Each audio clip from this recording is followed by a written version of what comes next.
Hello friends, welcome to iconic update. आज हम बात करते हैं कैसे चाइना ने इंडिया को धोखा दिया है और इंडिया का प्लान फेल होते ही प्लान बी एक्टिवेट किया, वो क्या है।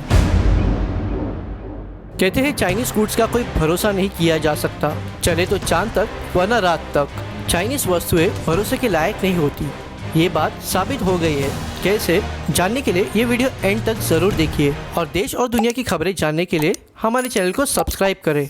चाइनीज़ आइटम्स भरोसे के लायक नहीं होते और डुप्लीकेट भी होते हैं, ये हमने पहले से ही देखा है और ना उनकी कोई गारंटी होती है। और ये बात चाइना द्वारा भेजे गए रैपिड टेस्ट किट से साबित भी हुई है।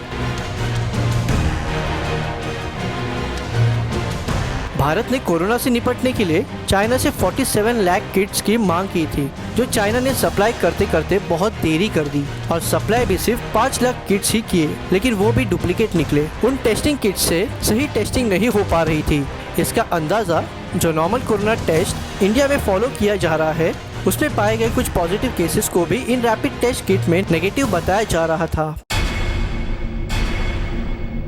इसलिए इससे ये साबित हुआ है चाइना ने डुप्लीकेट माल सप्लाई किया है और इन टेस्ट किट्स का एक्यूरेसी चाइना के द्वारा 95% बताया जा रहा था, पर ये इंडिया में 95% इनएक्यूरेट साबित होता दिख रहा है। चाइना ने वायरस तो दुनिया भर में असली भेजा, लेकिन जो टेस्ट किट्स वो सप्लाई कर रहे हैं वो फर्जी है। चाइना ऐसे विकट समय में भी अपने चालबाजी से बाज नहीं आ रहा। पहले राजस्थान ने, फिर हरियाणा और फिर पंजाब ने इन रैपिड टेस्ट के नतीजे सही नहीं आ रहे थे, इसलिए उसे वापस कर दिया और ICMR ने रैपिड टेस्ट की जांच को रोक देने का फैसला किया। लेकिन कोरोना के इस संकट की स्थिति में टेस्ट किट्स के बिना काम कैसे हो भला। जो टेस्टिंग किट्स का प्लान ए था वो तो फेल हो गया, पर भारत सरकार ने प्लान बी को सामने लाया और भारत के ही हरियाणा राज्य के मानेसर में दक्षिण कोरिया की कंपनी ST बायोसेंसर को रैपिड टेस्ट किट्स बनाने के ऑर्डर दे दिए।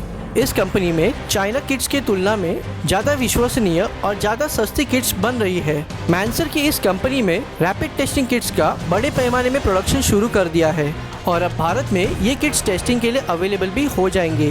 ये किट्स चीन से आए हुए फर्जी किट्स के मुकाबले आधे दाम में पड़ रहे हैं, यानी चीन ने न सिर्फ दाम ज़्यादा लिया पर किट्स भी फर्जी भेजे। एक तरह से चीन अपने धोखेबाजी से बाज नहीं आ रहा। भारत सरकार और ICMR ने इन किट्स का इस्तेमाल बड़े पैमाने में करना शुरू कर दिया है, ताकि कोरोना का जो कहर मंडरा रहा है उसे पूरी तरह रोका जा सके। और साथ ही प्लान बी के तहत ही भारत सरकार के रक्षा मंत्रालय ने ट्रांसपोर्टेबल टेस्टिंग लैब तैयार किया है, जिससे कि टेस्टिंग भारत के गली मोहल्ले में जाकर की जा सकती है। आगे देखना दिलचस्प होगा किस तरह भारत इस महामारी को रोकने में प्लान बी का इस्तेमाल करता है। वीडियो पसंद आया हो तो शेयर जरूर कीजिए। धन्यवाद।